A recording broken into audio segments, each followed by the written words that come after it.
বন্ধুরা, আমি ভিডিও করার জন্য অ্যামাজন জঙ্গলে চলে এসেছি, যেখানে কোনো ঘরবাড়ি নাই, কোনো একটা মানুষ নাই, যে সেখানে শুধু গাছ আর গাছ আছে, শুধু কয়টা কেলা গাছ। এখন কেলা গাছে কেলাও ওই রকমের দেওয়া যাইতেছে না। আমি কি খাইয়ে বাঁচবো? আমি যে এই এত লং একটা টাইমের জন্য এখানে চলে আসছি, আমি কি খামু, কি করবো, আমি কিন্তু সেই চিন্তায় আছি।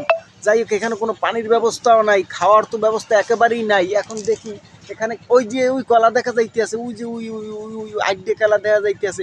সমস্যা নাই, এই খালি হেদ ধরি খামো আনে, কিন্তু হ্যাঁ আবার পামো অনেক, ওই আগুন পামো অনেক, ওই যা খেয়া পাথর দিয়ে ঘষা দিয়ে বাইক করবো অনেক এ জায়গা। মানুষজন ওই যে একজন মানুষ দেখা যাইতেছে, যাই হোক কি করতে আছে, ওদিকে আমি না যাই। কারণ এখানে কিন্তু একটা নদী, বিশাল নদী, এ সাইডে কোনো ঘরবাড়ি নাই, এই নদীর ভিতরে ওই যে ওই পাশে নদী। এখন যাই হোক, খামো অনেক কি আমি এই ব্যবস্থা করি, কিন্তু লগে কিন্তু কিছু লইয়েই নেয়, যে ঘুমোবো অনেক কেমনি, এখন তো শীতও পড়তে আছে। যাই হোক, এই আমাজন জঙ্গলে কেউ কারো সাহায্য করবে না, এখানে আমার নিজের বাঁচার জন্য, নিজের যা কিছু করার জন্য আমার নিজের করা লাগবে। এই জন্য আমি চিন্তা করতেছি, কিন্তু আর কিছু পাইয়ের না পাই, কটা কলা পাইছি, এই দিয়েই কোনো রকম চলিয়ে যাওয়া যাইবে এনে। বিশুদ্ধ পানির এখন প্রয়োজন, বিশাল প্রয়োজন বিশুদ্ধ পানির ব্যবস্থা করতে হইবে। যাই হোক, আপনারা আমার সাথে থাকেন।